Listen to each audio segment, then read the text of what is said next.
కారణభూతుడు అయిన దేవా, యేసయ్య, మీ ఘనమైన నామమును బట్టి వందనాలు, స్తుతులు, స్తోత్రాలు తెలియజేస్తున్నాము నాయన. గడిచినటువంటి దినములన్నీ మీ సజీవమైన రెక్కల చోటున మమ్మల్ని అందరినీ భద్రపరిచి ఆరోగ్యంనిచ్చి ఆశనిచ్చి కృపాక్షేమముతో నాయన మమ్మను మీరు నడిపిస్తూ ఉన్న విధానాన్ని బట్టి వందనాలు, స్తుతులు, స్తోత్రాలు తెలియజేస్తున్నాము నాయన. గడిచిన ఆరాధనలో నాయన మరి మత్తయి సువార్త ధ్యానం అనేకమైన లోతైన సత్యాలను మేము నేర్చుకోవడానికి మీ యొక్క జ్ఞానాన్ని మాకు అనుగ్రహిస్తూ ఉన్నందుకు వందనాలు చెల్లిస్తూ, ఈ వారము కూడా లోతైన మీ మాటలతో మాతో మాట్లాడమని కోరుతూ, ప్రభు అయిన యేసుక్రీస్తు వారికే ఈ ప్రార్థన మనవులు మిక్కిలి వినయంతో ప్రార్థించి సమర్పించి వేడుకొని ఆడుచున్నాను. ఆమేన్.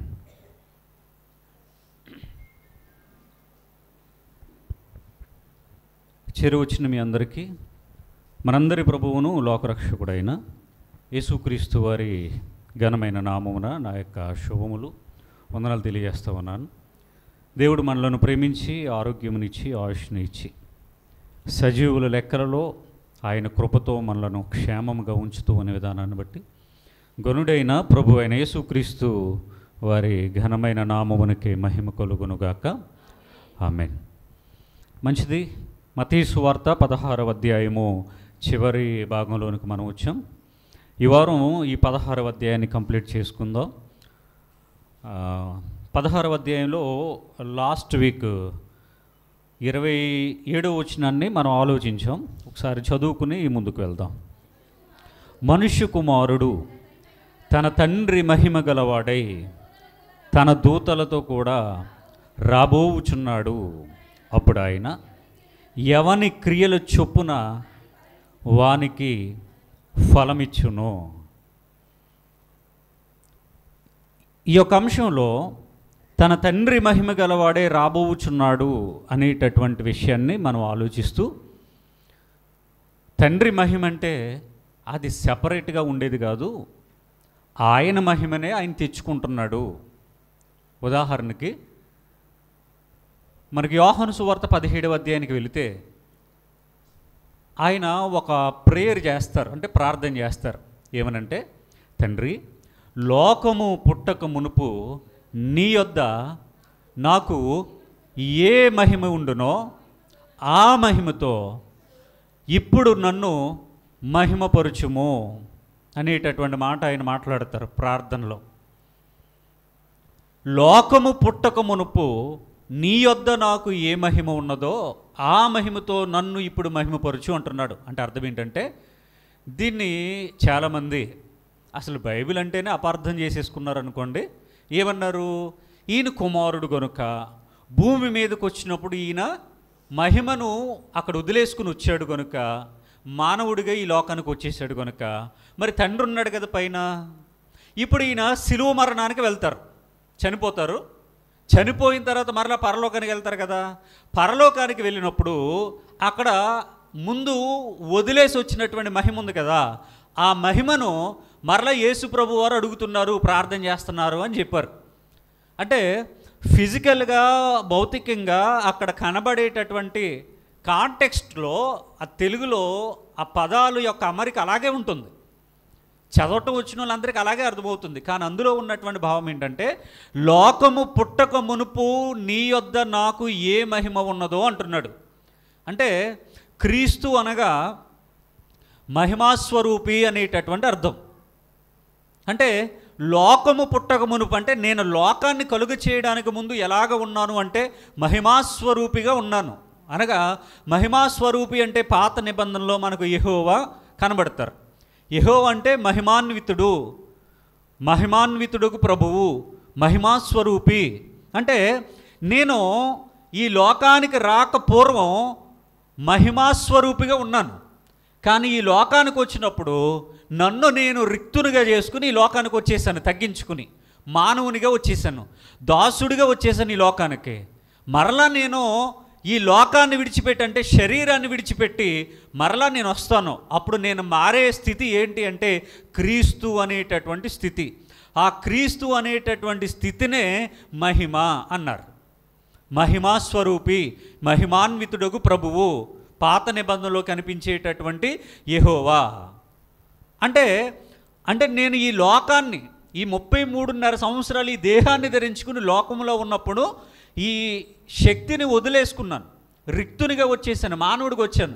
మరలా నేను ఈ లోకాన్ని విడిచిపెట్టి వెళ్ళిపోయిన తర్వాత, అనగా నేను ఏ స్థితిలో నుండి అయితే మానవునికి ఈ లోకానికి వచ్చానో మరలా అదే స్థితిలోనికి నేను వెళ్ళాలి అని ఆయన కోరుకుంటున్నాడు. అంటే మరి ఇక్కడ ప్రార్థన చేస్తున్నాడు కదండి, పైన ఎవరో ఒకరు వినాలి కదా అంటే, ఎవరో వింటారని కాదు, ఆయన సంకల్పాన్ని మరొకసారి ఆయన గుర్తు చేసుకుంటున్నాడు ప్రార్థన అన్నారు. అంతే తప్ప ఆయన మోకాళ్ళేసి కళ్ళు మూసేసి నాకు ఇస్తావా లేదా అని ప్రార్థనలో మనం అడుగుతున్నట్టుగా ఆయన అడగలా. ఆయన అడగలేదు ఎవరిని. ఆయన ఏదైతే సంకల్పించుకున్నాడో, ఏదైతే చిత్తము అనుకున్నాడో, ఏదైతే నిర్ణయించుకున్నాడో, ఏదైతే చేయాలనుకున్నాడో ఆ ప్రాసెస్ని ఒక్కసారి మరలా జ్ఞాపకంలోకి తెచ్చుకుంటున్నాడు. రైట్. ఇక్కడ మనం ఆలోచించేటప్పుడు మనుష్య కుమారుడు తన తండ్రి మహిమ గలవాడై తన దూతలతో కూడా రాబోవుచున్నాడు అని మనం చదివాం. తన దూతలతో వస్తాడు, ఎలాగూ వస్తాడు రెండవ రాకడలో. కానీ తండ్రి మహిమ కాదది, క్రీస్తు మహిమతోనే ఆయన వస్తాడు. అంటే ఆ క్రీస్తునే తండ్రి, క్రీస్తు ఆత్మస్వరూపి.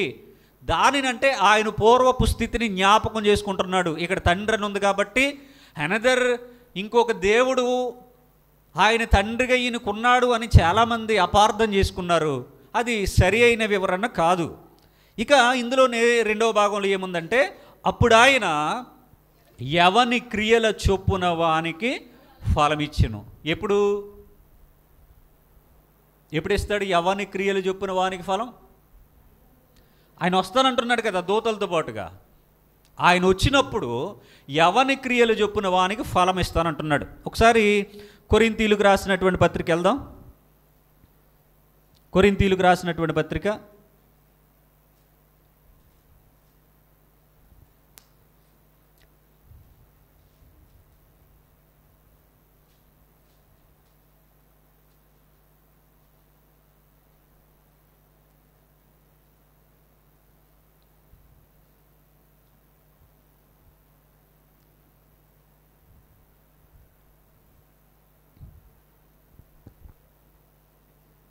అక్కడ తీర్పు గురించి ఉంటుంది చూడండి ఒకసారి.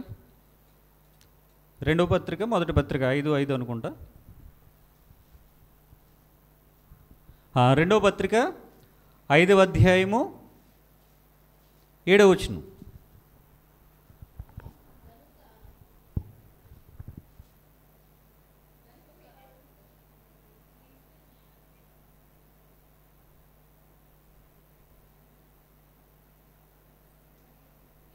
ఒకసారి చదివేసేయండి.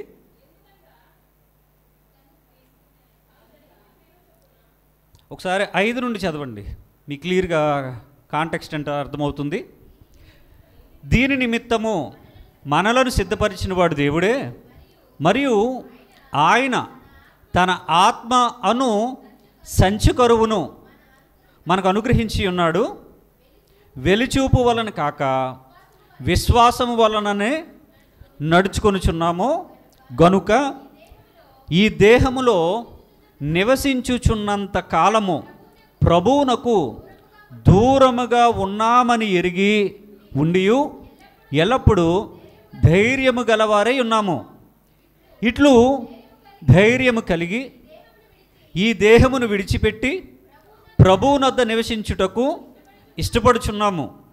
కావున దేహమందున్నను దేహమును విడిచినను ఆయనకిష్టులమై ఉండవలెనని మిగులు ఆపేక్షించుచున్నాము. ఎందుకనగా తాను జరిగించిన క్రియల చొప్పున, తాను జరిగించిన క్రియల చొప్పున. ఎవరు జరిగించిన క్రియలు?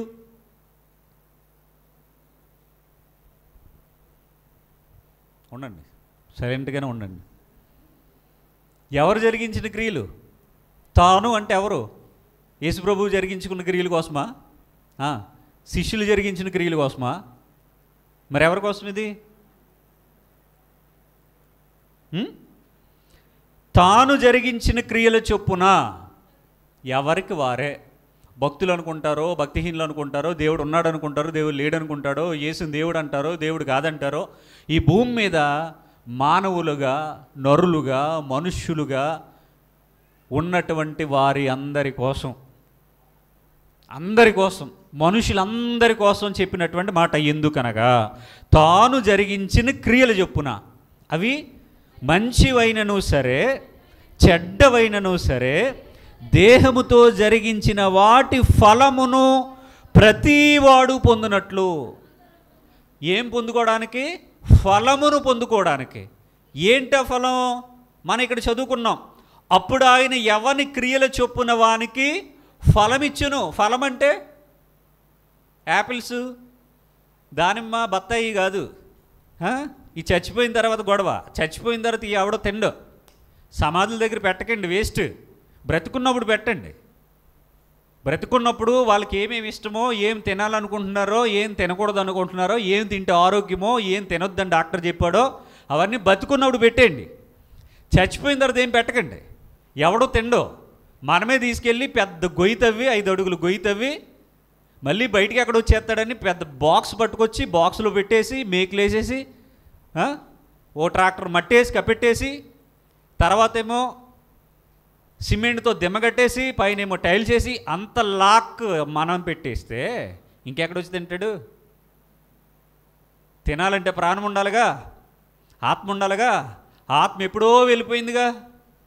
ఒక సంవత్సరానికి గిన్నెడు పలా పట్టుకెళ్తే ఎక్కడ తింటాడు వచ్చి? ఇక తిండో, ఇక రాడు. ఆయన వచ్చినప్పుడు తీసుకొస్తాడు, అప్పుడు కూడా మరలి దేహం ఉండదు. ఫలము అంటే మనం చేసేటటువంటి పనికి ఇచ్చేటటువంటి బహుమానం, జీతం, శాలరీ, గిఫ్ట్, ఏదైనా అనుకోవచ్చు. తాను జరిగించిన క్రియలు అవి మంచివా చెడ్డవా, ఏదైనా పర్లా, మంచివైనను సరే చెడ్డవైనను సరే, దేహముతో జరిగించిన వాటి ఫలమును ప్రతివాడు పొందినట్లు. అంటే ప్రతి ఒక్కడికి ఒకానొక రోజు 70mm స్క్రీన్ మీద దేవుడు సినిమా చూపిస్తాడన్నమాట. ఖచ్చితంగా ఈ సౌండ్ కంటే అప్పుడు వచ్చే రీసౌండ్ బాగుంటుంది. ప్రతివాడు పొందినట్లు మనమందరము, అదేంటి యేసు న్యాయపీఠం అనాలిగా, యేసు న్యాయపీఠం అనాలిగా, క్రీస్తు న్యాయపీఠం అంటున్నారండి. ఇక్కడ క్రీస్తు న్యాయపీఠం అంటున్నారేంటి? రెండవ రాకడలో వచ్చేది గొర్రెపిల్ల కాదు, యోధా గోత్రపు కొదమ సింహం. ఎందుకు సింహాలు ఎందుకు వస్తాయి? వేటాడడానికే వస్తాయి. క్రీస్తు ఎందుకు వస్తాడో తెలుసా? రక్షించడానికి కాదు, శిక్షించడానికి వస్తాడు. క్రీస్తు న్యాయపీఠం, యేసు న్యాయపీఠం కాదు. యేసు రక్షించడానికి వచ్చాడు, రక్షకుడు ఆయన. నువ్వు కొట్టినా తిట్టినా సాధు స్వభావంతో గొర్రె పిల్లల తల ఉంచుకున్నాడు, బూతులు భరించాడు, అవమానాలు భరించాడు. ఆయన చాలా మంచోడు. తర్వాత వచ్చే షేడ్ ఉంది చూడండి, ఇంకొకరు కాదు ఆయనే, ఇంకో షేడ్ ఉంది ఆయనలో. కాయిన్కి 2 వైపులా ఉన్నట్టుగా ప్రతి మనిషిలో మంచి చెడు లక్షణాలు ఉన్నట్టుగా, ఇది పోలిక కాదు కానీ మీకు అర్థమవడానికి చెప్తున్నా. ఆయనలో ఉండేటటువంటి మరొక కోణం క్రీస్తు, ఒక కోణం యేసు. యేసు రక్షిస్తాడు, క్రీస్తు శిక్షిస్తాడు. యేసు ప్రధాన యాజకుడు, క్రీస్తు రాజు.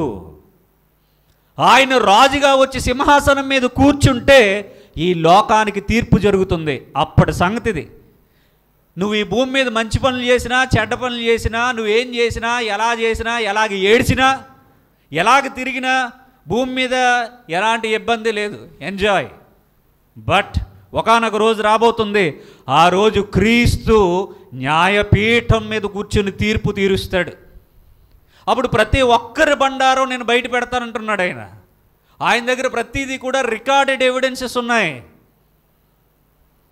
నేను రికార్డ్ చేయడమే కాదు వీడియోని, ఆయన ఆల్రెడీ ఎప్పుడో, మనం ఎవరు పుట్టక ముందు నుండి ఆయన ఎప్పుడో, ఈ కెమెరాలు నిన్న మొన్న వచ్చాయి. ఒక 100-200 సంవత్సరాలుగా కెమెరాలు ఉన్నాయి. ఆయన సృష్టిని ప్రారంభించినప్పుడే రికార్డింగ్, ఆడియో, వీడియో అన్నీ మొదలు పెట్టేశాడు ఆయన. సీసీ కెమెరాలు ఇప్పుడు వచ్చాయి. ఆయన ఎప్పటి నుంచో మన ఫోటోలు, మన వీడియోలు అన్నీ భద్రంగా ఉంచాడు. అక్కడ మెమరీ ఫుల్ అవ్వడాలంటే ఏమీ లేవు, మన డిస్కులు ఫుల్ అయిపోతాయి, ఇక్కడ మన మెమరీ ఫుల్ అయిపోద్ది. కాబట్టి ఆయన ప్రతి ఒక్కరికి కూడా ఒకానొక రోజు నిర్ణయించాడు, ఆ క్రీస్తు న్యాయపీఠం ఎదుట ప్రత్యక్షము కావలియును. ప్రత్యక్షం కావలియును. ఎందుకు ప్రత్యక్షం కావాలి? ఎందుకట? దేహముతో జరిగించిన వాటి ఫలమును ఎవరు పొందినట్లు? ప్రతివాడు, ఆ సంఘం ఈ సంఘం, ఆ పాస్టరు ఈ పాస్టరు, ఆ సంఘ పెద్ద ఈ సంఘ పెద్ద, దేవుని నమ్మనోడు, దశంభాగం ఇచ్చినోడు ఇవ్వనోడు, ఇక తారతమ్యం లేవు. ప్రతివాడు కూడా న్యాయపీఠం అని పెట్టారు చూడండి అక్కడ టైటిల్. దేవుడు అనే పదానికి అర్థం ఏంటో తెలుసా? న్యాయాధిపతి. ఎప్పుడైనా చదివారు బైబిల్లో? దేవుడు అనే పదానికి అర్థం రాశారు బైబిల్లో. దేవుడు అనగా న్యాయాధిపతి. అందుకే ఆయన నీతి న్యాయమును జరిగించుచు అన్నాడు. తర్వాత ఆయనలో పక్షపాతం లేదట. పక్షపాతం అంటే ఒకరి సైడే మనం చూస్తూ ఉంటాం. పోలీసులు ఒక్కొక్కసారి ఎవరో ఒకరు సైడ్ మాట్లాడతారు, లాయర్లు ఎవరో ఒకరు సైడ్ మాట్లాడతారు, గ్రామంలో ఉండేటటువంటి పెద్దలు ఏదన్నా ఒక తగు వచ్చిందనుకోండి అందులో ఎవరో ఒకరు సైడ్ మాట్లాడతారు, ఇద్దరు భార్యాభర్తల సమస్య ఉందనుకోండి అందులో పెద్దలు ఎవరో ఒకరు సైడ్ మాట్లాడతారు, తల్లిదండ్రులు తమ పిల్లల సైడ్ మాట్లాడతారు. అంటే ఇలాగా పక్షపాతం అనేది భూమి మీద మనం చూస్తాం. కానీ దేవుని దగ్గర ఆయన దావీదైనా ఒకటే, మోషే అయినా ఒకటే, నువ్వైనా ఒకటే, నేనైనా ఒకటే. ఆయన దేవదూతలకే సినిమా చూపించాడంటే ఆయన మామూలుడు కాదని మనం అర్థం చేసుకోవాలి. నిత్యము ఆయన ఎదుట పరిశుద్ధుడు అని గాన ప్రతిగానాలు చేసేటటువంటి దేవదూతలు. ఈ దేవదూతలన్నిటికీ కూడా మెయిన్ హెడ్గా ఉన్నటువంటి ప్రధాన దూత వాడు మనసులో అనుకున్నాడట, పైకి కూడా అనలేదు, మనసులో అనుకున్నాడట, దేవునికి వచ్చేటటువంటి ఈ స్తుతులు స్తోత్రాలు నేను పొందుకుంటే ఎలా ఉంటుంది అనుకున్నాడు. అంతే, మనసులో అనుకున్నాడు, ఇంకా పక్కడికి కూడా చెప్పలేదు. మనసులో అనుకుంటే ఆయన యుద్ధం చేయించాడు. అంటే క్రీస్తు అంతంత పవర్ఫుల్గా ఉంటాడు, అది మనం అర్థం చేసుకోవాలి. యేసు కనుక ఈ లోకంలో ఆయన దేవుడైనప్పటికీ మనుష్య కుమారుణ్ణి దేవుని కుమారుణ్ణి అని పైపైన చెప్పాడు. ఆయన క్రీస్తు అలా చెప్పడు. ఆయన వచ్చాడంటే ఈ లోకానికి వినాశనమే కలుగుతుంది. అంటే క్రీస్తు అంటే వెరీ వెరీ డేంజరస్. చాలా జాగ్రత్తగా ఉండాలి క్రీస్తుతో చాలా జాగ్రత్తగా ఉండాలి. ఆయన మాట్లాడుతున్నాడు ఏమని? మనుష్య కుమారుడు తన తండ్రి మహిమ గలవాడే వచ్చేయండి, మత్తయి సువార్త 16:27కి. మహిమ గలవాడే తన దూతలతో కూడా రాబోచున్నాడు. అప్పుడు ఆయన ఎవని క్రియల చొప్పున వానికి ఫలమిచ్చును. ఒకానొక రోజు ఆయన ఫలం ఇస్తాడు. ఆయన ఫలమిచ్చే ముందుగానే మనం కూడా ఫలించాలట. ఏం ఫలం అది? ఆత్మఫలం ఫలించాలి. ఆత్మఫలం ఫలిస్తేనే పరలోకంలో చోటు. మీరు ఫలించారా? ఫలించడం అంటే మనం ఏమనుకుంటాం? ఆదాముకి నోవహుకి ఇచ్చినటువంటి వాగ్దానం ఒకటి ఉంది, మీరు ఫలించి అభివృద్ధి చెంది విస్తరించి భూమిని నిండించండి. ఆ ఫలింపు అందరూ ఫలిస్తున్నారు, కానీ దేవుడు కోరుకున్న ఆత్మఫలం మాత్రం ఎవరూ ఫలించట్లేదు. అది దేవుని ఆవేదన, అది దేవుని ప్రేమ. ఈ భూమిని నిండించే వాళ్ళు బోల్డు మంది ఉన్నారు, కానీ ఆత్మఫలాన్ని ఫలించేవారు మాత్రం ఎవరూ కనపడటం లేదు. అందుకనే ఆయన ఒకానొక రోజు మనకు ఫలమిస్తాడట.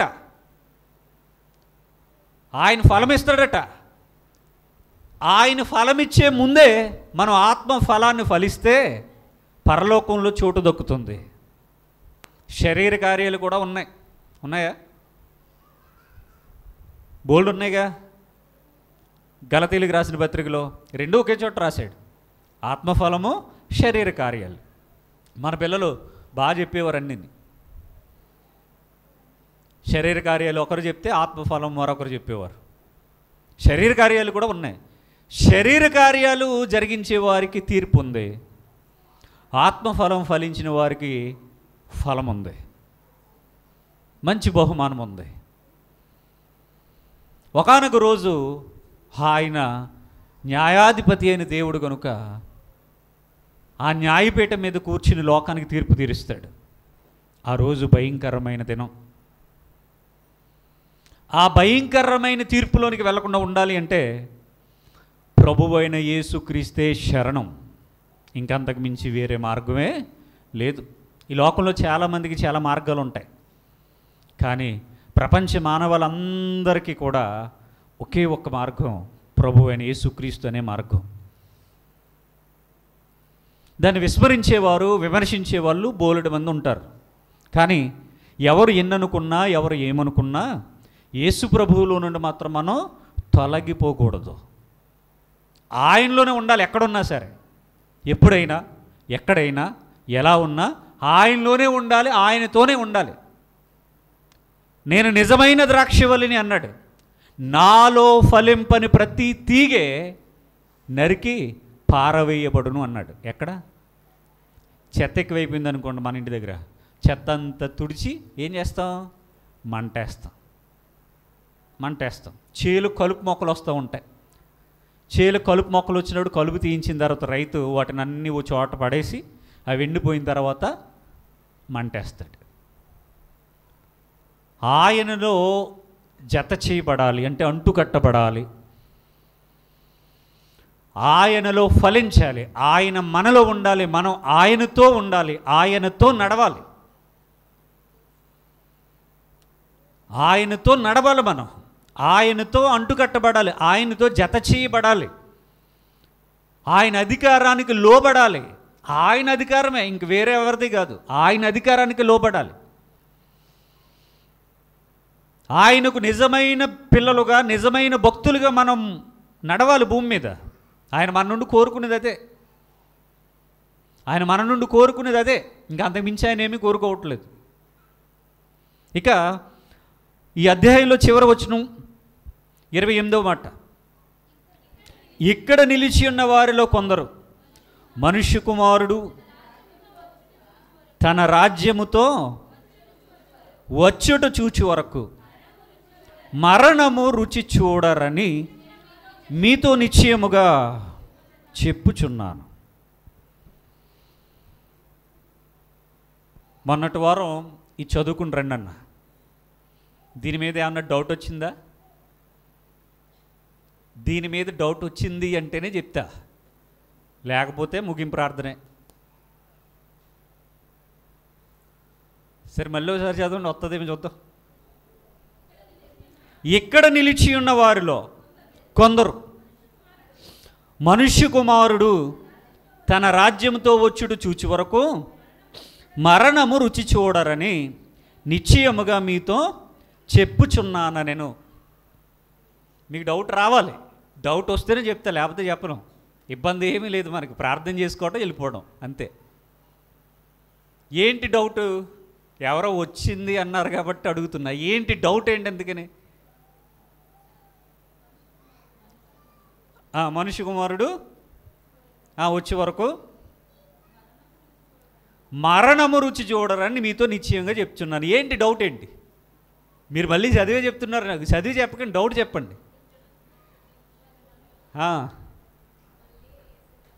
ఒకరు నిలబడి టకటక చెప్పండి, ఇబ్బంది ఏమీ లేదు. చాలా ఇంపార్టెంట్ ఇది. మన వారం దీన్ని చెప్పడానికే వదిలేసా. ఈ వారం మాట్లాడదాం కూలంకషంగాని. చెప్పాలి. ఏంటి డౌట్? డౌట్ ఏంటంటే మళ్ళీ చదివి రెఫరెన్స్ చెప్తున్నారు నాకు. చదివి చెప్పకండి, మీ డౌట్ చెప్పండి.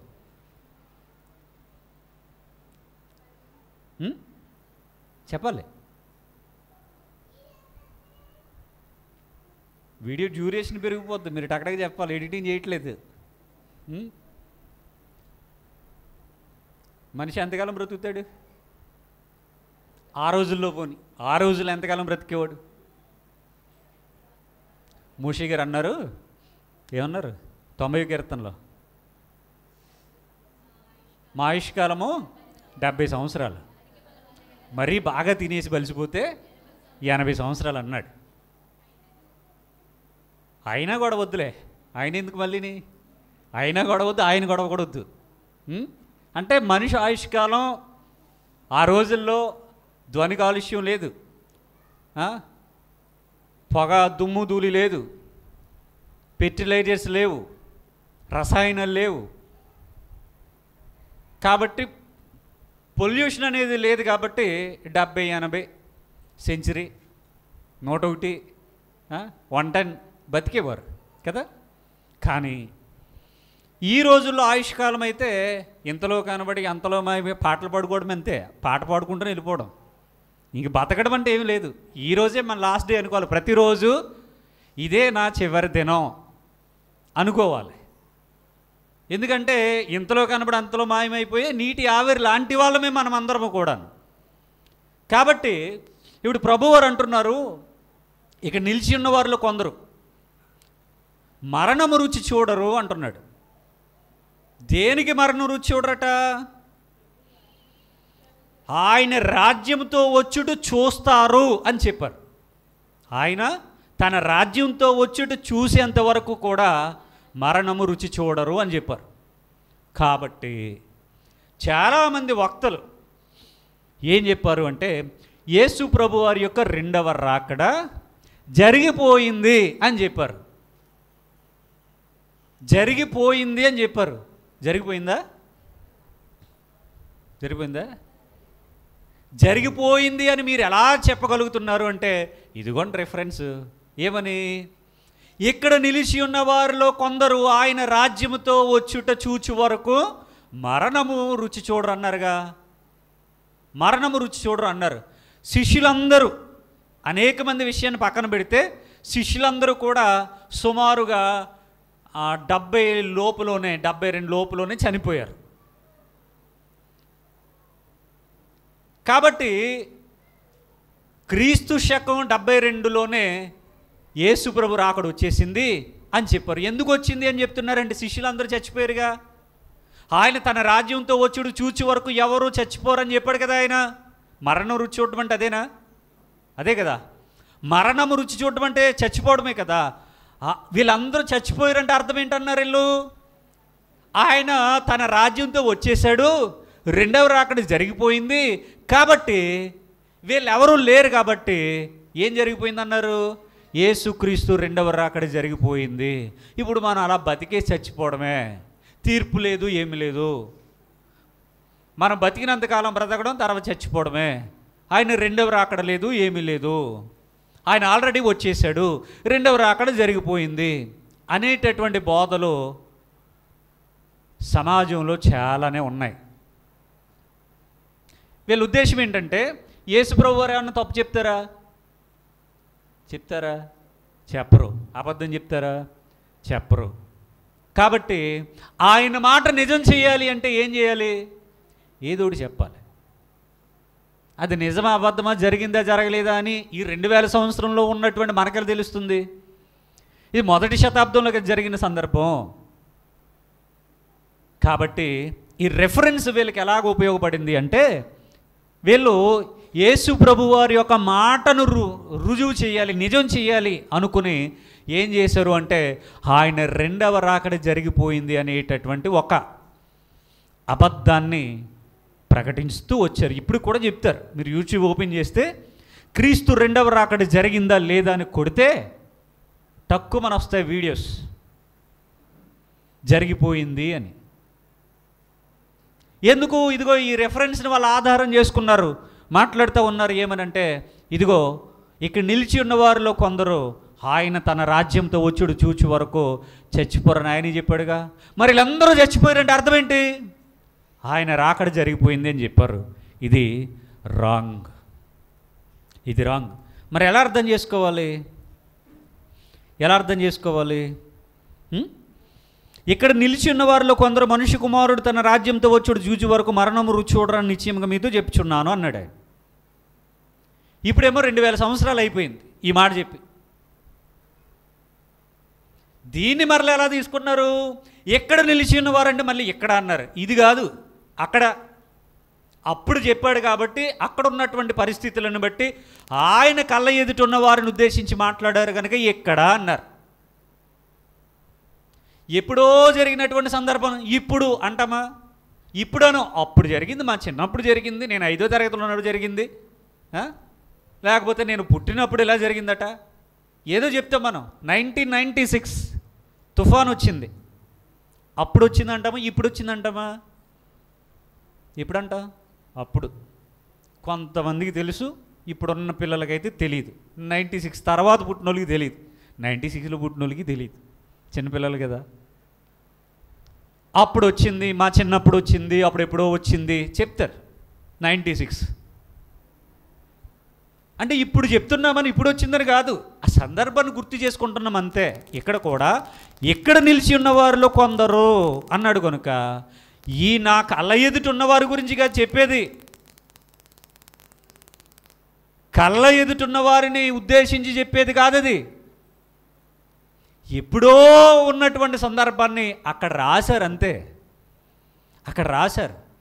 దీన్ని కూడా ఎలాగా చెప్పారు అంటే, ఇదిగో ఇక్కడ నిలిచి ఉన్న వారిలో ఆయన తన దూతలతో ఆయన రాజ్యంతో వచ్చేంత వరకు కూడా చచ్చిపోరు అన్నాడుగా. కాబట్టి మనం అందరం బతికే ఉన్నామంటే ఏమి రాలేదంటున్నారు మళ్ళీని, ఆయన రాజ్యంతో రాలేదని చెప్తున్నారు మళ్ళీ. అంటే వాళ్ళతో గొడవ వీళ్ళతో గొడవ. వాళ్ళదేంటి, వాళ్ళు ఎవరో బతికే లేరు, చచ్చిపోయారు కాబట్టి ఆయన తన రాజ్యంతో వచ్చేసాడు, రెండవ రాకడ జరిగిపోయిందని వాళ్ళు చెప్పారు. కొంతమంది ఏం చెప్తున్నారు, ఇదిగో ఎక్కడంటే ఇదిగో నా కళ్ళ ఎదుటే ఇంకా మీరందరూ నేను అందరూ కలిపి బతికే ఉన్నాం కాబట్టి ఆయన వస్తే మనమందరం చచ్చిపోతాం కాబట్టి అని చెప్తూ ఉన్నారు. అంటే ఇక్కడ దీనికి కూడా అప్లై చేయమని కాదు. మరి ఎలా అర్థం చేసుకోవాలి ఈ వాక్యాన్ని? ఒకసారి 26వ అధ్యాయం 64వ వచనం.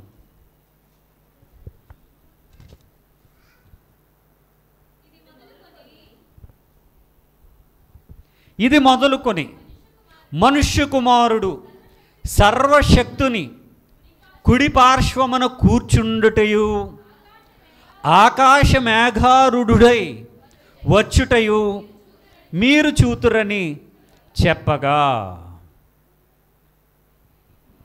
ఇది చూడడానికి బతికుండాలా చచ్చిపోవాలా? మళ్ళీ చదవండి. ఇది మొదలుకొని మనుష్య కుమారుడు సర్వశక్తుని కుడి పార్శ్వమున కూర్చుండుటయు ఆకాశ మేఘారుడై వచ్చుటయు మీరు చూతురని చెప్పగా. ఇది డైరెక్ట్గా శిష్యులతోనే మాట్లాడుతున్నాడు ఆయన. ఈ మాట ఎందుకు చెప్తూ ఉన్నారు? ఈ మాట ఎందుకు చెప్తూ ఉన్నారంటే ఈ సిచ్యువేషన్స్ అన్నీ కూడా ఆయన శిలువ మరణాన్ని సూచిస్తున్నాయి, ఆయన శిలువ మరణాన్ని చూపిస్తున్నాయి. అంటే రూపాంతర కొండ అంటే యేసు ప్రభువు రూపాంతరం చెందటం, ఆయన వస్త్రాలు హిమము కంటే తెల్లగా మారటం, మోషే ఏలియాలు అక్కడ కనబడటం, శిష్యులు కొండ మీదకి వెళ్ళడం, అది రూపాంతర కొండ అన్నారు. అక్కడ రూపాంతరం ప్రభువు అయిన యేసు క్రీస్తుగా మారాడు. అదే రూపాంతరం అంటే. క్రీస్తు అంటే మహిమన్నాం కదా, క్రీస్తు అంటే మహిమన్నాం కదా, అక్కడ రూపాంతరం చెందారు. ఆ సందర్భాలన్నీ కూడా అంటే మనకి మత్తయి సువార్త 16వ అధ్యాయం మొదలుకుని జరిగేటటువంటి ప్రతి సన్నివేశము కూడా దేనికి సాదృశ్యంగా ఉందంటే ఆయన మరణ సమాధి పునరుత్థానం, శిలువ, బలి, వీటికి సంబంధించి అన్నీ జరుగుతాయి. నేను ఆల్రెడీ చెప్పాను మీకు, 15వ అధ్యాయం వరకు ఒక వెర్షన్లో కనబడతాయి వాక్యాలు, మనకి 16వ అధ్యాయం నుండి ఇదిగో ఈ 28వ అధ్యాయం వరకు మరొక వెర్షన్లో కనబడుతూ ఉంటాయి. 12వ అధ్యాయంలో కూడా యోనాను గూర్చి ఆయన ప్రస్తావించాడు. అంటే మత్తయి సువార్త 1వ అధ్యాయం 1వ వచనం నుండి 15వ అధ్యాయం వరకు ఆయన జీవితం ఒకలాగా మనకు బైబిల్లో కనబడుతుంది. 16వ అధ్యాయం నుండి 28వ అధ్యాయం వరకు మరొకలాగా మనకు కనబడుతూ ఉంది. అంటే ఆయన యేసు, అదేవిధంగా క్రీస్తు, రెండు పోర్షన్స్ కూడా మనకు కనబడుతూ ఉంటాయి. 12వ అధ్యాయంలో చిన్నగా హింట్ ఇచ్చాడు ఆయన యోనాను గూర్చి, తర్వాత మరలది 16వ అధ్యాయం నుండి కొనసాగించాడు. కనుక ఇక్కడ డైరెక్ట్గా కళ్ళ ముందు ఉన్నటువంటి వాళ్ళతో చెప్తూ ఉన్నాడు. ఇది మొదలుకొని అంటున్నాడంటే అక్కడ ఒక భయంకరమైన సిచ్యువేషన్ అనేది జరగబోతూ ఉంది. ఆయన చనిపోతాడు, ఆయన పట్టుకుంటారు, ఆయన కొడతారు, తిడతారు, తీర్పు తీరుస్తారు ఆయనకి. నిజానికి తీర్పు తీర్చేవారు ఎవరు? దేవుడే తీర్పు తీర్చాలి. కానీ తీర్పు తీర్చాల్సినటువంటి దేవుడు ఆయన ఈ లోకానికి వచ్చినప్పుడు ఏమంటాడు? నేను ఈ లోకానికి తీర్పు తీర్చడానికి రాలేదు రా అబ్బాయి అంటాడు ఆయన. అంటే మొదటి రాకడలో తీర్పు తీర్చడానికి రాలేదు ఆయన. కనుక ఈ భూమి మీద ఎవరో రాజులు ఉంటారు, పరిపాలన చేస్తారు, వాళ్ళు తీర్పు తీరుస్తారు. వాళ్ళు అడుగుతారు, నీవు రాజు అంటే ఎస్ నీవు అన్నట్టు నేను రాజుని అంటాడు. మరి నీ సైనికులేరి? నా రాజ్యం ఈ లోక సంబంధమైంది కాదంటాడు ఆయన. వాళ్ళకేం అర్థం కాల. అంటే ఇక్కడ జరుగుతున్నటువంటి ప్రతి సందర్భం, సన్నివేశం కూడా మనకేం చూపిస్తుంది అంటే ఆయన శిలువ మరణాన్ని. అప్పుడు చెప్తా ఉన్నాడు 64లో, ఇది మొదలుకొని మనుష్య కుమారుడు సర్వశక్తిని కుడిపార్శ్వమున కూర్చుండుటయు ఆకాశ మేఘారుడై వచ్చుటయు మీరు చూతురని చెప్పగా. అంటే ఆయన 2 సందర్భాలను ప్రస్తావిస్తూ ఉన్నాడు. ఒకటి, ఆయన చనిపోయి తిరిగి లేచి పరలోకానికి వెళ్ళడం రావటం అదొకటి. రెండవ రాకడలో ఆయన ఈ లోకానికి రావడం ఒకటి. ఏది చూడాలి అన్నా బతికే ఉండాలిగా. అసలు అప్పటి వరకు బతికుండే వాళ్ళు ఎవరు? అసలు ఎన్ని వేల సంవత్సరాలు బ్రతుకుతాడు మనిషి? అసలు మహా అయితే 100 ఏళ్ళు. 100 ఏళ్ళు ఆయుష్కాలం ఇప్పుడున్న జనరేషన్కి లేదు. మరి అప్పుడున్న వాళ్ళు 100, 150 బ్రతికారు. పోనీ వాళ్ళు ఇప్పటి వరకు ఉన్నారా? ఇప్పటి వరకు లేరు. అంటే మరి మత్తయి సువార్తలో ఇక్కడ నిలిచి ఉన్న వారిలో కొందరు ఆయన తన దూతలతో ఆయన రాజ్యంతో వచ్చుట చూచు వరకు మరణము రుచి చూడరు అనే దానిని భౌతికంగా తీసుకుందామా? ఫిజికల్గా ఆలోచిద్దామా?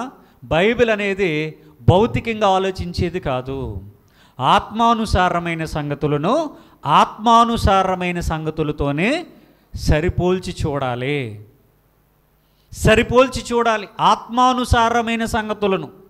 ఆత్మానుసారమైన సంగతులతోనే సరిపోల్చి చూడాలని వాక్యం చెప్తుంది. కానీ వీళ్ళందరూ ఏం చేశారు? శరీరానికి అప్లై చేస్తూ ఉన్నారు. శరీరానికి అప్లై చేసినప్పుడు అందరూ కూడా ఏదో ఒక రోజున మరణిస్తాం.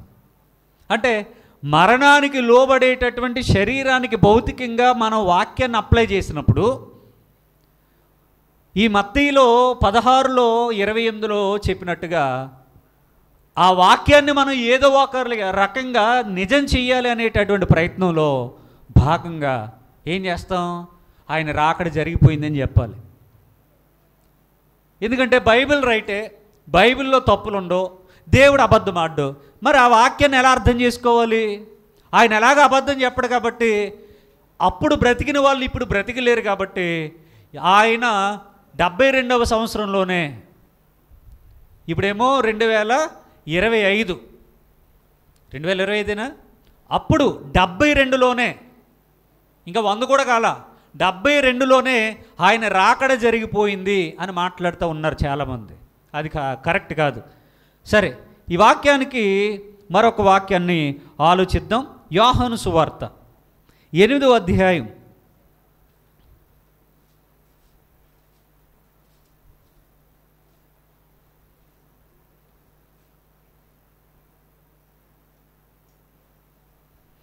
8వ అధ్యాయం 45వ వచనం నుండి ఒకసారి చదువుదాం. నేను సత్యమునే చెప్పుచున్నాను గనుక ఇదెక్కడ గొడవ? ఎవడన్నా నేను అబద్ధం చెప్తున్నాను కాబట్టి నన్ను నమ్మట్లేదు అంటారు. నేను చాలాసార్లు మీతో అబద్ధాలు చెప్పాను కాబట్టి మీరు నన్ను నమ్మట్లేదు అంటారు. ఈయనేమంటున్నాడు? నేను సత్యం చెప్తున్నాను కాబట్టి మీరు నన్ను నమ్మట్లేదు అంటున్నాడు ఆయన. బైబిల్ చూసారు ఎలా ఉందో? ఫుట్బాలే జనాలతో. నేను సత్యమునే చెప్పుచున్నాను కనుక మీరు నన్ను నమ్మరు అంటే ఏం చెప్తే నమ్ముతారు? మరి చెప్పండి, పర్లేదులే, సిగ్గుపడుతున్నారు ఇటు. జనాలకి ఏం కావాలి? యథార్థవాది లోక విరోధి. ఎవడన్నా కంపెనీ పెట్టాడు కానీ కంపెనీ ఉందని చెప్తాడు. అబద్ధం, మొట్టమొదటి అబద్ధం. కంపెనీ లేదు, ఏమీ లేదు, కానీ పెద్ద కంపెనీ ఉందంటాడు. సర్టిఫికెట్లు 100 చూపెడతాడు, ఒక సర్టిఫికెట్ కూడా ఉండదు. వాడు చూపిస్తాడు కానీ అవన్నీ ఫేక్. కంపెనీ పెట్టానన్నాడు, ఫేక్, కంపెనీ లేదు. 100 సర్టిఫికెట్లు ఉన్నాయన్నాడు, ఫేక్, ఒక సర్టిఫికెట్ కూడా లేదు. మీరు ఎంత కడితే అంత కడితే ఇంత అంటాడు.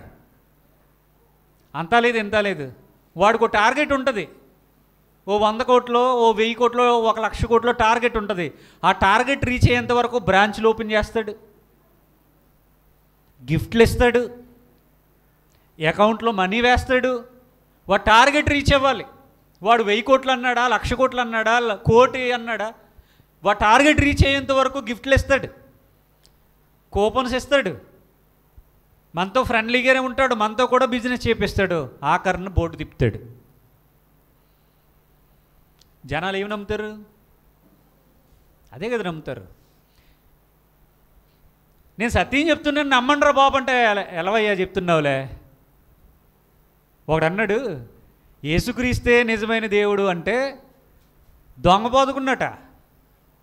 ఏం చేయాలి? ఇన్ని బతికుండగా కప్పెట్టేయాలి. ఎందుకంటే వీడు చచ్చాక ఎలాగ నరకానికే పోతాడు.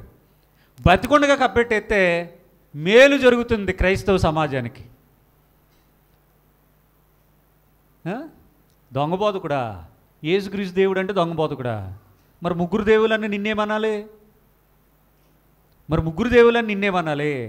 ముగ్గురు దేవులని చెప్తున్నావు, ఆ దొంగ బోధ కదా. మళ్ళీ అదే నోరు, ఏ నోరు అయితే అలా మాట్లాడిందో మరలా అదే నోరు యేసుక్రీస్తుని దేవుడు కాదని ప్రకటిస్తున్నాడు అన్నాడు. నేనా దేవుడు కాదని అన్నది? నేనా? ఒరే గుడ్డినా, అలా యూట్యూబ్ ఓపెన్ చేయి, ఎన్ని వీడియోస్ ఉన్నాయి నావి. యేసుక్రీస్తే దేవుడు, మళ్ళీ చిన్న దేవుడు, పెద్ద దేవుడు, తమ్ముడు, అన్నయ్య కాదు, డైరెక్ట్ యేసుక్రీస్తే దేవుడు, ఇంకొక దేవుడు లేడురా అని ఇంత గట్టిగా చెప్తుంటే నేను యేసుక్రీస్తుని దేవుడు కాదన్ననట. ఏం చేయాలి ఇలాంటి వాళ్ళందరినీ? పాస్టర్లు, సంఘాలను పాడు చేసే అపవాది సంబంధులు. నేను యేసుక్రీస్తుని దేవుడు కాదన్నానా? దేవుడు కాదనేది మీరు, చిన్న దేవుడు అనేది మీరు. ఈ ముగ్గురులో మనం నమ్ముకోవాలి అంటే తండ్రిని నమ్మాలని చెప్పేది మీరు. నిందలేమో నాకు. ఇక్కడ ఆయన మాట్లాడుతూ ఉన్నాడు, నేను సత్యము చెప్తున్నాను కాబట్టి నా మాట నమ్మరు అన్నాడు. నేను కూడా అదే అంటున్నాను, నేను సత్యము చెప్పుచున్నాను కనుక నా మాట నమ్మరు. మరి ఏం నమ్ముతారు? అబద్ధాన్ని నమ్ముతారు, అసత్యం నమ్ముతారు. 2018, 19 నమ్మరు. 20 నిండా తప్పురా ఇది నమ్మండ్రా అంటే నమ్మరు. అంతే. 46 నాయందు పాపమున్నదని మీలో ఎవడు స్థాపించును? నేను సత్యము చెప్పుచున్న ఎడల మీరెందుకు నన్ను నమ్మరు? దేవుని సంబంధి అయిన వాడు దేవుని మాటలు వినును. మీరు దేవుని సంబంధులు కారు గనుకనే మీరు వినరని చెప్పాను. Direct attack. అరే మీరు ఎవరి సంబంధులు? మీరు దేవుని సంబంధులు కాదు. మరి దేవుని సంబంధులు కాకపోతే ఇంకెవరి సంబంధులు? లోకంలో రెండు, ఒకటి హీరో, మరొకటి వేళ నాలిద్దరు కొట్టుకుని మన మీద వచ్చి పడతారు. అలాగే యేసుక్రీస్తు దేవుడుగా, అపవాదేమో జనాలను మోసగించేవాడిగా వాళ్ళిద్దరు కొట్టుకుని మన మీద పడ్డారు వచ్చి. మనం తేల్చుకోవాలి, ఒక్క దేవుడా, ఇద్దరు దేవుళ్ళ, ముగ్గురు దేవుళ్ళ, యేసు నమ్మాలా, అపవాది ట్రాప్లో పడాలా అనేది మనం తేల్చుకోవాలి. మనం ఫుట్బాల్ అని ఇందాకే చెప్పాను, అవతల నుండి వాడు తందాడు, యువతల నుండి ఆయన తందాడు. అపవాది తందాడు మనల్ని, యేసు ప్రభు తందాడు. బాలు మనం గోలు, ఏ గోల్లోనికి వెళ్తున్నాం? అపవాది వేసిన గోల్లో పడిపోతున్నామా? యేసు ప్రభు వేసిన గోల్లో పడిపోతున్నామా? గోలు గోడ ఎలాగున్నా మన గోల ఎక్కువైపోయింది. ఎందుకు వచ్చిన బాధ మాకు? ఎందుకు దేవుడి వల్ల మాకు ఉపయోగం ఏంటి? అసలు ఎవరు నమ్ముకోవాలనేదే పెద్ద స్టోరీ అయిపోయింది. ఈ పక్కన అపవాది తంతాడు, ఆ పక్కన యేసు ప్రభు తంతాడు. అదే సత్యానికి అసత్యానికి పోటీ జరుగుతూ ఉంది. రెండు చాలా బలమైనవి, రెండిటికి కొంచెమే తేడా ఉంటుంది. రెండు కూడా చూడడానికి ఒకేలా ఉంటాయి. గోధుమలు, గురుగులు రెండు చూడడానికి ఒకేలా ఉంటాయి, కానీ రెండు ఒకటి కాదు. ఒరిజినల్, డూప్లికేట్ రెండు ఒకేలా ఉంటాయి. ఒరిజినల్ ప్రోడక్ట్ ఉంటేనే డూప్లికేట్ తయారు చేస్తారు. ఒరిజినల్ లేకుండా డూప్లికేట్ ఏంటి? ఇండియన్ కరెన్సీలో 2000 నోట్ అనేది ఇంతకు ముందు పూర్వం లేదు. అప్పుడు డూప్లికేట్లు వచ్చాయా? 2000 నోట్ ఎక్కడన్నా కనపడిందా మనకి? లేదు. 2000 నోటు ఒరిజినల్ వచ్చిన తర్వాత 2000 నోటు డూప్లికేట్లు వచ్చాయి. అలాగే సత్యమైన వాక్యం వినబడినప్పుడు అసత్యం కూడా రంకెలు వేస్తూ ఉంటుంది. కాకపోతే మనం ఏం వింటున్నాం అనేది జాగ్రత్తగా చూసుకోవాలి. రైట్, చదవండి తర్వాత. వీళ్ళ కోపం వచ్చేసింది ఇప్పుడు. అందుకు యూదులు, నీవు సమరయుడివి, దెయ్యం పట్టినవాడు. సమరయుడా? యేసు సమరయుడా? యూదుడా? యూదుడు. ఇప్పుడు వాళ్ళు సమరయుడు అన్నారు కాబట్టి ఆయన సమరయుడు అయిపోతాడా? చెప్పాలి. అంటే ఎవడో గొట్టంగాడు వచ్చి మురిగాడు అనుకోండి, ఆడు ఏదైతే అన్నాడో అది నేను అయిపోతానా? అవును, ఆడు ఫీలింగ్ అది, ఆడు అలా ఫీల్ అవుతున్నాడు. దాన్ని మనం ఏం చేస్తాం? పచ్చకామెరలోడికి అంత పచ్చగా కనబడింది, అది మన తప్ప. వాట్ ట్రీట్మెంట్ చేయించుకోవాలి వెళ్ళి. ఇప్పుడు రకరకాల కళ్ళద్దాలు వచ్చాయి, పిల్లలు స్టైల్గా పెట్టుకుని తిరుగుతూ ఉంటారు. వాడికి అంతా అలా కనబడుతుంది. వాడు గ్రీన్గా కనబడుతుంది, ఒకడికి రెడ్గా కనబడుతుంది. అంటే కళ్ళద్దాల ప్రాబ్లం అది, మన ప్రాబ్లం కదా. మనం అలాగే ఉంటాం, బ్లాక్ అండ్ వైట్ కదా, మనం అలాగే ఉంటాం. వాడు పెట్టుకున్న కలర్ కళ్ళద్దాల వలన వచ్చింది. ఇక్కడ వీళ్ళు ఏమంటున్నారు? నీవు సమరయుడివి, తర్వాత దెయ్యం పట్టినవాడట. దెయ్యం పట్టినోడా? దేవుణ్ణి అంటున్నారు వీళ్ళు ఏమని? దెయ్యం పట్టినోడు నువ్వని, దెయ్యం పట్టినవాడివి అని మేము చెప్పు మాట సరియే కదా, మేము కరెక్ట్గానే చెప్పాంగా. సమర్థింపు అంటారు దీన్ని. మేము బాగానే చెప్పాం కదా, నువ్వు సమరయుడివి ప్లస్ దెయ్యం పట్టినోడివి, మేము బాగానే చెప్పాం కదా అంటున్నారు వీళ్ళు. అని ఆయనతో చెప్పగా యేసు, నేను దెయ్యం పట్టినవాడును కాను, నా తండ్రిని గణపరచువాడును, మీరు నన్ను అవమానపరుచుచున్నారు. అవమానపరుచుచున్నారు. అవమానమేనా సన్మానమా? అవమానం, అవమానం. కానీ వీళ్ళు బాగా హ్యాపీగా ఫీల్ అవుతున్నారు. ఎందుకు? అవమానం భరించినోడికి తెలుస్తుంది నొప్పి. మాటలు అనేటివి ఈజీయే, అనేసినోడు మర్చిపోతాడు, పడ్డోడు మర్చిపోడు ఎప్పుడు. మాట తోట లాంటిది, నాలుక అగ్నియే, ప్రపంచాన్ని తగలబెట్టేస్తుందట. మాట అనేటివి ఈజీయే, సులువుగా వదిలేస్తాం. కానీ ఆ మాట అనుభవించినోడు, భరించినోడు ఉంటాడే, ఆ పెయిన్ వాడు చచ్చేంత వరకు మర్చిపోడు, మరవుడు.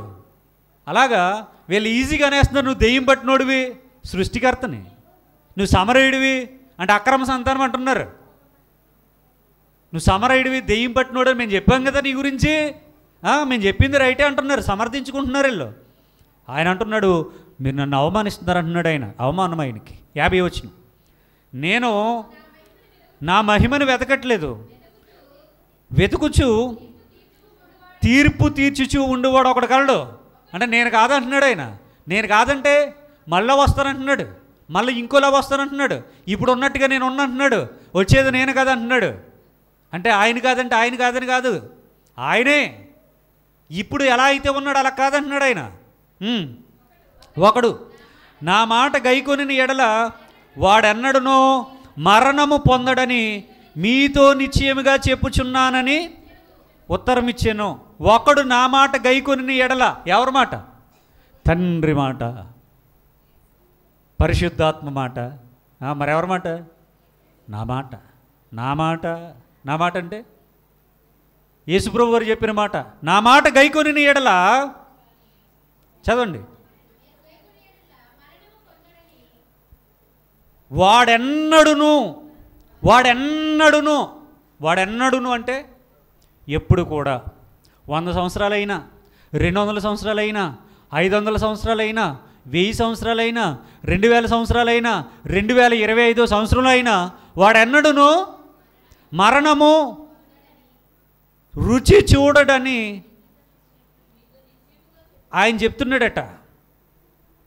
మరణము పొందడని, మరణము పొందడని 3 ఫుట్నోట్లో, మరణము చూడడని. ఇప్పుడు నేను అంటాను, పేతురు చేతికి తాళపు చెవులు ఇచ్చాడు. ఇచ్చాడా? ఇచ్చాడు. ఇప్పుడు పేతురు ఏమవ్వకూడదు చెప్పండి, ముగించేస్తా. నా మాట గైకొని ఎడల, గైకొంటే తాళాలు ఇస్తారా, గైకొనపోతే ఇస్తారా? సరే గైకుంటాను కదా, తాళం ఇచ్చాడు. వాడెన్నడూ ఏమవకూడదు ఇక మరణము. పోనీ పేతురు కంగారు అన్నాం కదా, కంగారు మనిషి అండి అన్నాడుగా.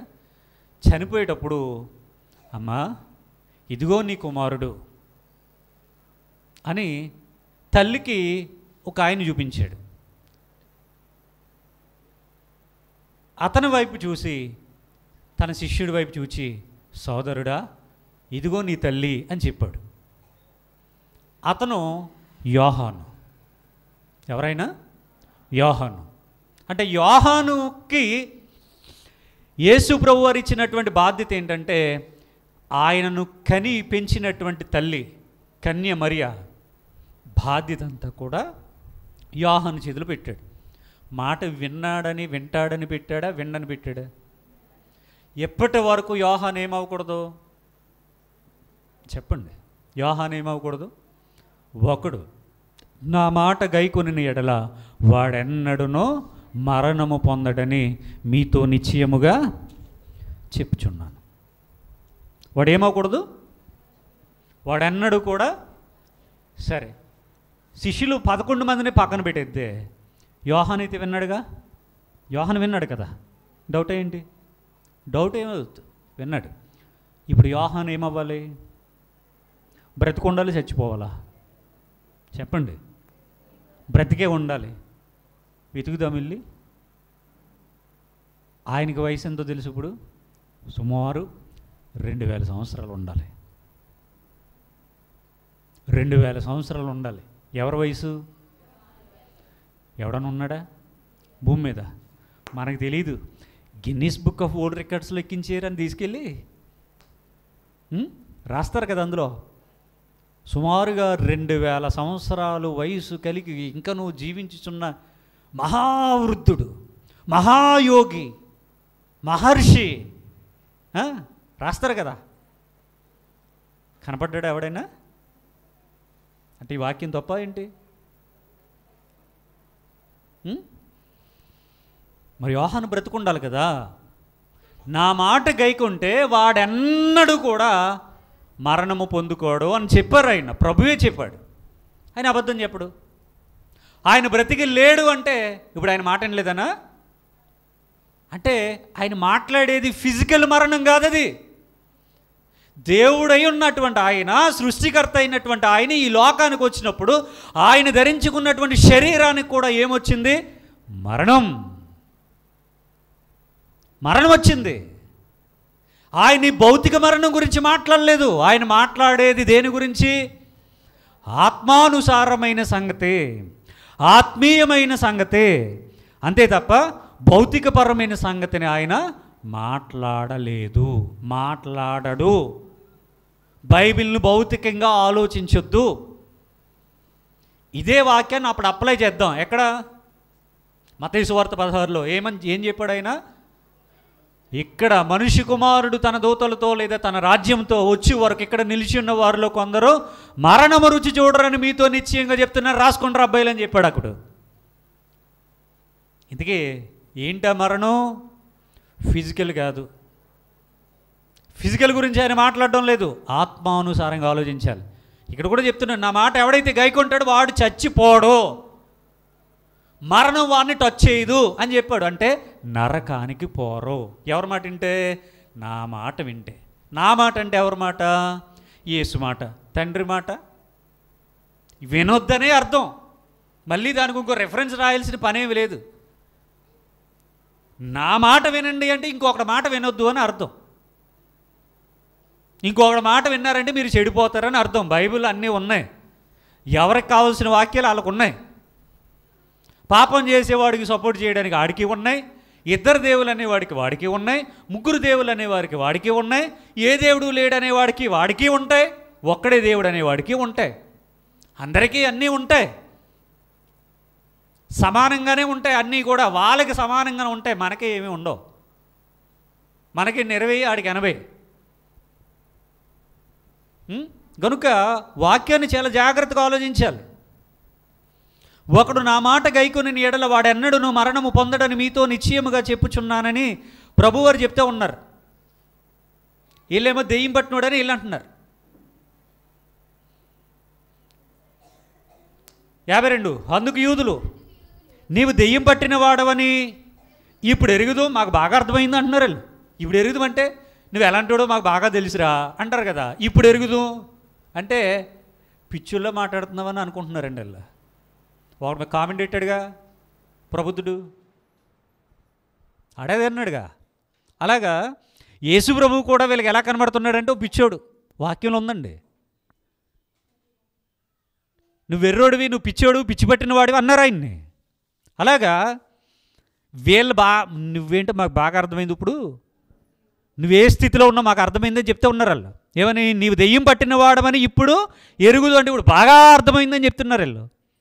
ఇప్పుడు ఎరుగుదుము, అబ్రహామును ప్రవక్తలను చనిపోయారు, అయినను ఒకడు నా మాట గైకొని నీడల వాడెన్నడను మరణము రుచి చూడరని నీవు చెప్పుచున్నావంటే నువ్వు పెద్ద దెయ్యం పట్టినోడివి అంటున్నారు. నువ్వు దెయ్యాలకు అధిపతివి అంటున్నారు. నీవు సమరయుడివి అంటున్నారు, అంటే అక్రమ సంతానం అంటున్నారు. ఇంకేమంటున్నారు 53లో? మన తండ్రి అయిన అబ్రహాము చనిపోయింది కదా, నీవు అతని కంటే గొప్పడువా, నువ్వు పెద్ద పుడింగువా, అంత పెద్ద పెద్ద సేవకులకే తెలియంది, నీకు తెలిసిపోయిందా? వాళ్ళందరూ ముగ్గురు దేవులు అంటారు, నువ్వు ఒకడే దేవుడు అన్నా నీకు అంత తెలిసిపోయిందా అంటారు కదా. అదే అంటున్నాడు ఆయన కూడా. వీళ్ళందరూ చనిపోయారు, నిన్ను నీవెవడవని చెప్పుకొనిచున్నావని ఆయన అడిగిరి. అందుకు యేసు, నన్ను నేనే మహిమపరుచుకొని నీ ఎడలా నా మహిమ ఒట్టిదే, నా కోసం నేనేం చెప్పుకోవట్లేదు అంటున్నాడు ఆయన. మా దేవుడని మీరు ఎవరిని గురించి చెప్పుచున్నారో ఆ నా తండ్రియే నన్ను మహిమపరుచున్నాడు. అంటే నేను సంకల్పంలో రాసుకున్న దాన్ని మీకు తెలియకుండానే భజన చేసేస్తున్నారు, ఆరాధన చేస్తున్నారు, నమస్కారాలు చేస్తున్నారు, పూజ చేస్తున్నారు, బలులు అర్పిస్తున్నారు, పండగలు చేస్తున్నారు, అమావాస్య పౌర్ణమి రాత్రంతా కూడా. ఏ రాత్రి? అమావాస్య నాడు కొమ్ము బోర ఊదుడి, దహన బలులు అర్పించుడి, ఇవన్నీ ఉన్నాయి కదా ఇజ్రాయేలీలకి పండగలన్నీ. అవన్నీ చేసేస్తున్నారు. దేనిని ఇంతకని? ఒక ఆకారం లేదు, ఒక నిర్మాణం లేదు, ఏమీ లేదు. యెహోవా అని అంటే నా పూర్వపు స్థితిని, ధర్మశాస్త్రాన్ని పట్టుకున్నారు, మీకు నచ్చినట్టుగా చేసేస్తున్నారు. నేను ఇప్పుడు శరీరంతో వచ్చాను కనుక నా కోసం నేనేం చెప్పుకోవట్లేదు, నా సంకల్పంలో ఏదైతే రాసుకున్నానో ఆ సంకల్పమే మీతో మాట్లాడుతుంది అని చెప్తే ఉన్నాడు. దానినే తండ్రి అన్నాడు. తండ్రి అంటే తండ్రి అని ఉంది కదా అంటాడు ఆయన. తండ్రి అని ఉంది, లేదని ఎవడు చెప్పాడు? నేను చదువుకోలేదేటి, డిగ్రీలు చదవం ఇక్కడ. తండ్రి అని ఉంది, లేదని చెప్పట్లేదు, ఉంది. కాకపోతే తండ్రి అంటే ఇంకో పర్సన్ అని మీరు అనుకుంటున్నారు. ఇంకో పర్సన్ కాదు, ఒక్కడే ఆయన. ఆయన శరీరధారిగా ఈ లోకానికి వచ్చాడు కనుక నేనే దేవుణ్ణి అని బోల్డ్ స్టేట్మెంట్ ఆయన ఇవ్వట్లేదు. కనుక ఈ విన్నటువంటి వాక్యాలన్నిటిని బట్టి